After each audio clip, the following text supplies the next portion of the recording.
ഒഴിക്കടോ sir.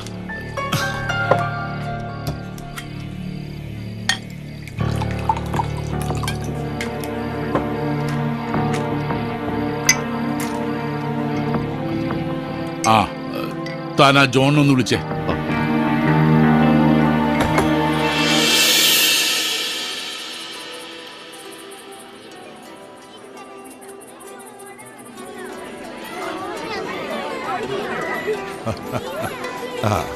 David ക്ലബിൽ പോയിരിക്കുക. കൂട്ടുകാരുടെ എല്ലാം വക ബാച്ചിലേഴ്സ് പാർട്ടി ഉടനെ എത്തും. അങ്കിളിനൊരു ഫോൺ ഉണ്ട്. ക്ഷമിക്കണം, ഒരു നിമിഷം. ശരി ശരി. Hello hello. ഹാ ഈപ്പച്ച പറ. ജോണേ,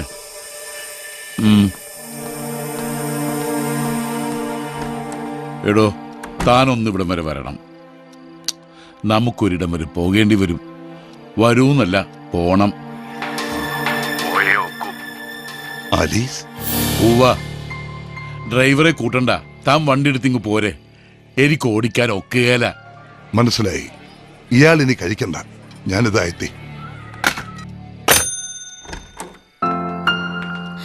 പപ്പാ,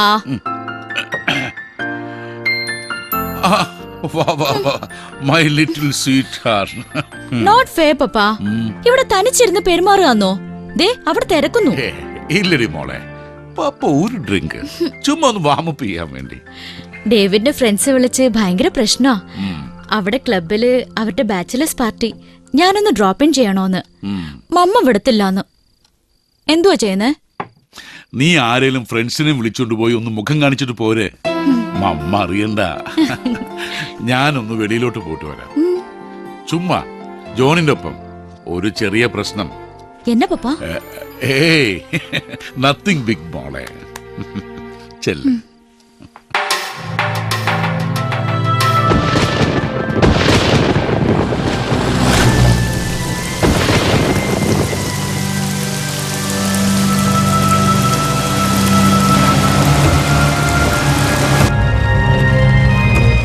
ഭാര്യയും പിള്ളേരും ഉള്ള കാര്യം ഒളിച്ചു വെച്ചൊന്നല്ല ഞാൻ ആലീസായിട്ട് അടുക്കുന്നത്.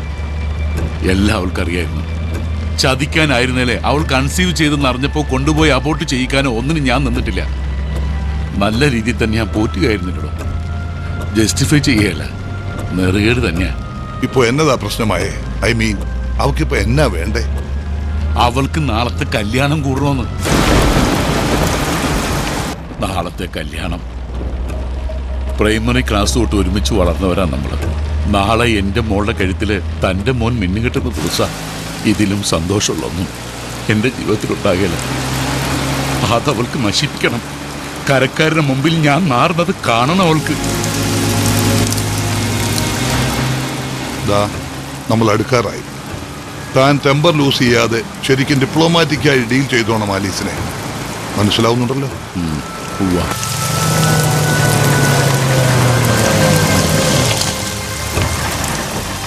ഇതാരാ? തന്റെ അളിയൻ പോള.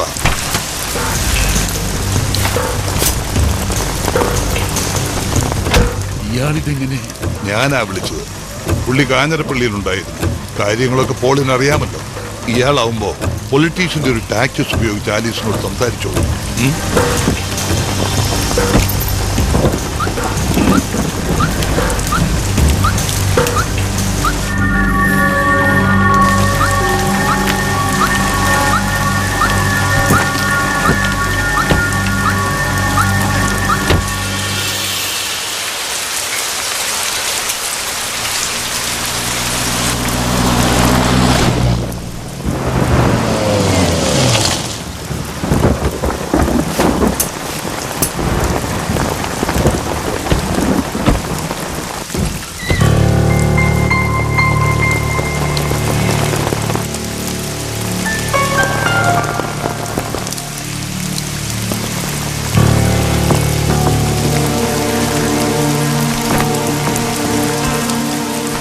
നീ ചെല്ല്, എന്നിട്ട് മയത്തി സംസാരിക്കുക. ഞാനും ജോണും വെളിയിരിക്കാം. വേണമെങ്കിൽ മാത്രം ഇടപെട്ടാൽ മതിയല്ലോ. അതെ, അതാ നല്ലത്.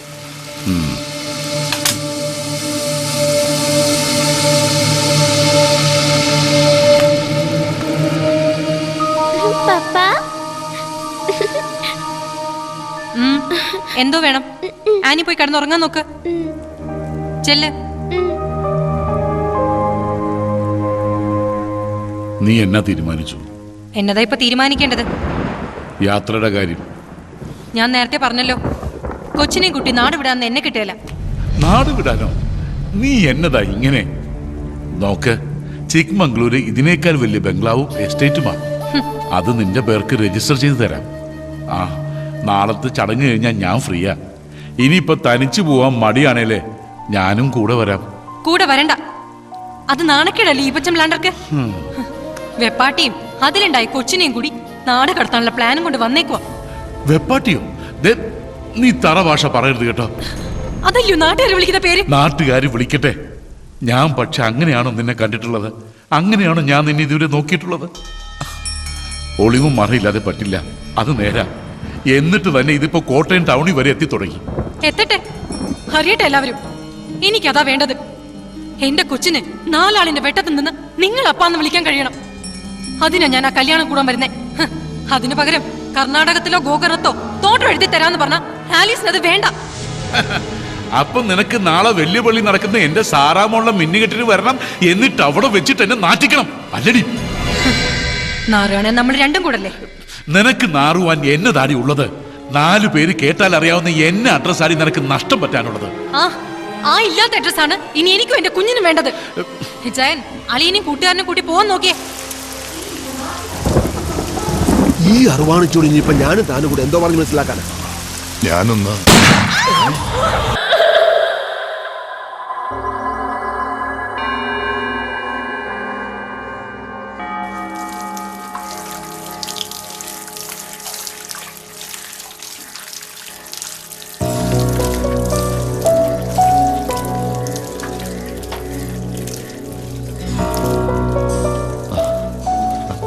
ഒരു പ്രോപ്പർ അഡ്വക്കേറ്റിനെ, അതായത് എഫിഷ്യൻ്റായ ഒരാളെ വെച്ച് കേസ് വാദിച്ചില്ല ചേട്ടൻ എന്നാ കേട്ടത്.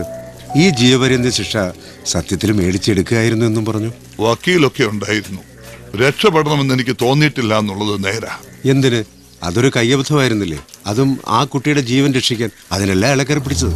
ഈ പച്ചൻ എനിക്ക് വെറും ഒരു ഫ്രണ്ട് ആയിരുന്നില്ല സർ, കൂടെ പിറന്നവനായിരുന്നു. എന്ത് അബദ്ധത്തിന്റെ ആയാലും ഞാൻ കൊന്നതല്ലേന്നുള്ള ഈ MC പോൾ, അയാളുടെ മൊഴി ശരിക്കും ഐവിറ്റ്നസ് അയാളായിരുന്നില്ലേ? നെഞ്ചുപൊട്ടി ഈ പച്ചൻ താഴെ വീണപ്പോ പോളേന്നാ ഞാൻ വിളിച്ചത്. അവൻ വാ തുറന്നത് ഈ സംഭവ സ്ഥലത്ത് അവൻ ഉണ്ടായിരുന്നു എന്ന് പറയല്ലേ എന്ന് പറയാനായിരുന്നു. Political image. ഇലക്ഷൻ ഡിക്ലെയർ ചെയ്ത സമയമായിരുന്നു. അയാളുടെ മുന്നണിയുടെ ഊഴമാണ് വരുന്നത്. മന്ത്രിസഭയിൽ അയാൾക്ക് സ്ഥിരം റവന്യൂ ഡിപ്പാർട്ട്മെന്റ്. അതിലും വലുതല്ലോ എന്റെ നിരപരാധിത്വം തെളിയിക്കൽ. പിന്നെ ആ കുട്ടിയുള്ളത് അതിനെ വിസ്തരിച്ചു. പാവം, അമ്മയെ അപ്പൻ കൊന്നു, അപ്പനെ ഞാൻ കൊന്നു. അതിനെ കൊണ്ട് പറയിപ്പിച്ചെടുത്തത് അങ്ങനെയായിരുന്നു. അപ്പോ ഈ 10 വർഷത്തിനിടയിൽ ഒരിക്കൽ പോലും പരോളിന് ശ്രമിച്ചില്ല അല്ലേ? ഇല്ല, കോട്ടയത്തിന് പോവാൻ മനസ്സനുവദിക്കുന്നില്ല. ഈപ്പച്ചന്റെ പ്രസൻസ് ഇല്ലാത്ത ആ പട്ടണത്തിൽ അവിടെ പോയി ഞാൻ എന്നാ ചെയ്യാനാ? ഇത് വളരെ കോയിൻസിഡന്റലാണ് സാർ ഈ കഥകളൊക്കെ ചോദിക്കാൻ കണ്ട ദിവസം. ഇന്ന് ആഗസ്റ്റ് 23. 10 വർഷം മുൻപ് ഈ ദിവസം നടക്കേണ്ടിയിരുന്ന ഒരു വിവാഹം ഉണ്ടായിരുന്നു. എന്റെ മോന്റെയും ഈപ്പന്റെ മോളുടെയും. അത് ഇന്നും നടന്നിട്ടില്ല. അതെന്തേ? കൊച്ചമ്മണി, ഈപ്പന്റെ ഭാര്യ, അവളുടെ വാശി, കെട്ടിയവനെ കൊന്നവന്റെ മോനുമായിട്ട് ബന്ധം വേണ്ടാന്ന്. അവളുടെ വിശ്വാസം ഈ ആലീസുമായിട്ടുള്ള എക്സ്ട്രാ മാരിറ്റൽ റിലേഷൻഷിപ്പ് പോലും എന്റെ സപ്പോർട്ടിലായിരുന്നു. തിരുത്താൻ കഴിയില്ല ചിലരെ. എനിക്ക് ആ പിള്ളേരുടെ കാര്യം ഓർക്കുമ്പോഴാ. അവര് തിരിച്ചറിവ് വന്ന പ്രായം തൊട്ട് സ്നേഹിക്കാൻ തുടങ്ങിയവരാ. കൊതിയോടെ കാത്തിരുന്ന ഒരു ജീവിതം അത് ഇങ്ങനെയായിപ്പോയി. Fate. This poem begins with the image of a child sleeping innocently while a howling storm rages. The poet seems to wonder how the innocent, among them his daughter Annie, are to escape the wrath of coming times. He seems to suggest that it is very difficult for them to escape it. A great gloom is on his mind. Violence is raging nature.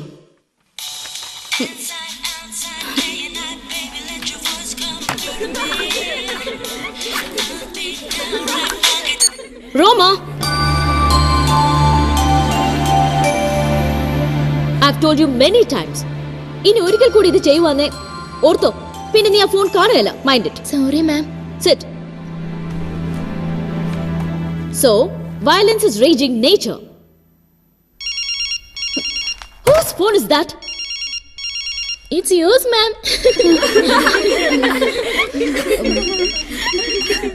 Sorry. Hello? ഞാൻ ക്ലാസ്സിലാ. എന്നതാ? I can't hear you. Hello? I can't hear you. Hello? Hello? Hold for a second.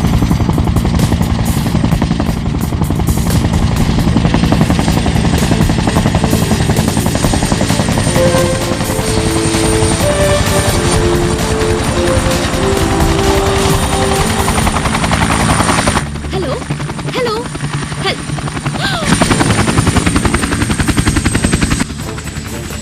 Jesus, ഇവരിത് എന്നാ ഭാവിച്ചോണ്ടോ?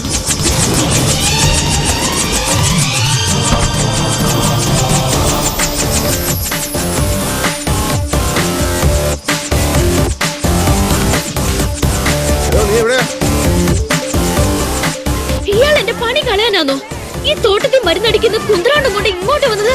ഇന്നത്തെ class കഴിയുമ്പോ നിന്നെ ഞാൻ വന്ന് പിക്ക് ചെയ്യാമെന്ന് പറഞ്ഞായിരുന്നേ. അത് നീ കുരിശേ കിട്ടിയുള്ളൂ. അല്ലെങ്കിൽ തന്നെ ആ പ്രിൻസിപ്പൽ എന്നോട് കലിപ്പാ. പ്രിൻസിപ്പലിന്റെ അമ്മുമ്മയുടെ നായരുടെ മാമോദിസ. നീ എളുപ്പം വന്ന് വന്ദിക്കരുത്.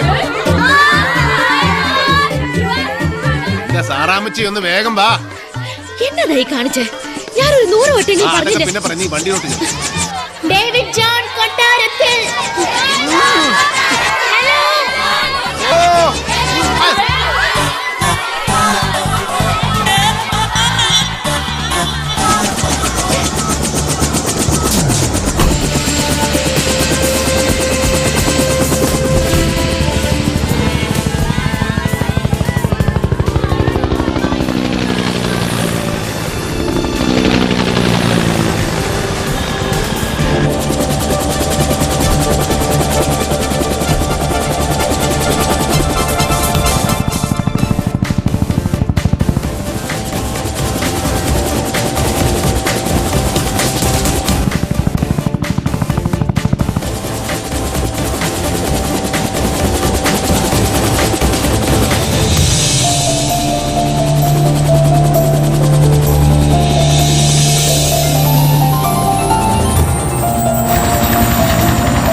Wow! 10th anniversary? Yes. നടക്കാതെ പോയ വിവാഹത്തിന്റെ മഹത്തായ 10ാം വാർഷികം. എടാ സുവേ, നടക്കാതെ പോയ വിവാഹത്തിന്റെ വാർഷികം, പിറക്കാതെ പോയ കുഞ്ഞിന്റെ നൂലുകെട്ടി, ഇതിന്റെ ഒക്കെ വല്ല കാര്യമുണ്ടോ എന്റെ സാറാന്റിയെ? സമയം കളയാതെ കൊളാബറേറ്റ് ചെയ്യാൻ നോക്കരുതോ? യോഗമാണ് മകനെ സുഗു, യോഗം. നമ്മുടെ കെട്ടി നടക്കാൻ ഈ ഞാൻ പറഞ്ഞ ഐഡിയ കേട്ടോ. പറയട്ടാ. ഞാനൊന്നും പറഞ്ഞില്ല. പറഞ്ഞില്ലടാ. നീ പറഞ്ഞില്ലടാ. നിന്റെ അമ്മച്ചല്ലേ തടസ്സം, അതിനെ തട്ടിക്കളയാൻ ആർക്കെങ്കിലും കൊട്ടേഷൻ കൊടുക്കാൻ നീ പറഞ്ഞല്ലേടാ. അയ്യോ, എല്ലാ വചനം പറയരുത് കേട്ടോ. നീ പറയൂടാ. നീ നിന്റെ മുതലാളി രണ്ടും കണക്കാ. പെമ്പിള്ളേരെ വായി നോക്കാൻ ഓരോ കാരണവും പറഞ്ഞ് സാറാൻഡി സാറാൻഡി എന്ന് വിളിച്ച് നീ കോളേജിലോട്ട് വാ. നിന്നെ ഇനി ബോഡി കേട്ടില്ല. അതെപ്പോഴാണ് നീ ഞാനറിയാതെ കോളേജ്? നിനക്കവിടെ ഏതാ കുറ്റി? ചുമ്മാ പറയുവാ. ചുമ്മാതോ? ആ മാങ്ങാനത്തുള്ള ഹോമിയോ ഡോക്ടറിന്റെ മോളാ. ഓ, ആ വെളുത്ത എല്ലിച്ച്. അവിടെ ചേച്ചി ഒരുത്തില്ലായിരുന്നു. എന്നതാ സാലിയോ ഒരു ഉണ്ട? അതവളുടെ കസിനാ, ബാസ്കറ്റ് ബോൾ കളിക്കുന്ന. ഓക്കെ, ആ ഉണ്ടയുടെ പേരെന്ന ഷാനി. ഈ ഇച്ചാന്റെ ഒരു കാര്യം, അത് താഴ്ത്തങ്ങാടിന്ന് വരുന്ന ആ കട്ടയല്ലയോ? ആ കറക്റ്റ്, അവളൊരു ഐറ്റമാണ് മഹനെ. വൃത്തിയിട്ടോമാര് കോട്ടയം ടൗണിലെ സകല പെമ്പിള്ളേരുടെ ഹിസ്റ്ററി ഈ രണ്ടെണ്ണത്തിനോട് ചോദിച്ചാ മതി. എനിക്ക് പോണം. നീ ആ കോപ്റ്ററിന്റെ ഡ്രൈവർ മൂർത്തിയെ കൊണ്ട് വിളിക്കും. ഈ ദുഃഖത്തിന്റെ മധുരം കുറിച്ച് അവനും കൂടെ പങ്കിടട്ടെ. ഓ ഡേ, ആ വിരൽ നീട്ടിക്ക്.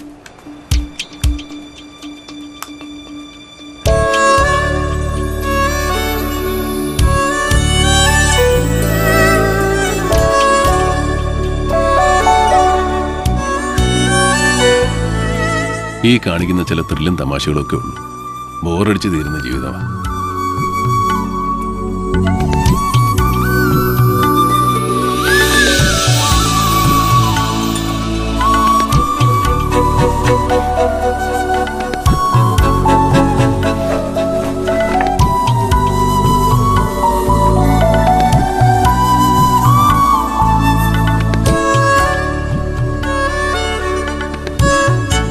അല്ലാതെ വേറെ ഒന്നും നേരാൻ വേണ്ട നടക്കുന്നില്ല. ഒരുമിച്ചൊരു ജീവിതം ഉണ്ടായിരുന്നെങ്കിൽ ഇങ്ങനെ ഡിപ്രസ്ഡ് ആവില്ലായിരുന്നു. ഒരാശ്വാസം, നമുക്ക് നമ്മളെ നഷ്ടപ്പെട്ടില്ലല്ലോ. അതെ, 10 വർഷമായിട്ട് ജയിലിൽ കിടക്കുന്ന അപ്പൻ ഒരു പിടിവാശി കാണിക്കുന്നതേ ഉള്ളൂ.